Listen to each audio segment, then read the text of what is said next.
Hello friends, welcome back to Code India. Let's start with a basic interview question.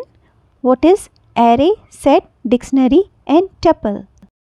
Array, set, dictionary and tuple, all of them are collection type. In all of them we can store data. Now the question arises, what is the difference between them? Arrays are ordered collection of same types of values, whereas set is unordered and each element can appear only once in the set. While an array can contain a duplicate element, each value contained in the set is unique.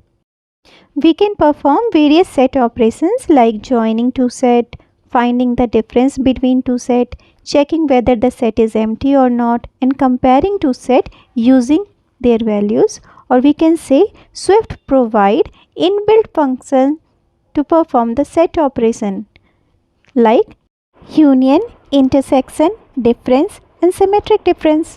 Arrays are faster than set in terms of initialization. Set is slower than array in terms of initialization because it uses a hash process. Now what is a dictionary? A Swift dictionary is unordered collection of items. It stores element in a key value pair. Unlike an array, you can access dictionary value using the key, whereas an array uses index to access that. Now what is a tuple? A tuple is a group of different values and each value inside a tuple can be of different or same data type.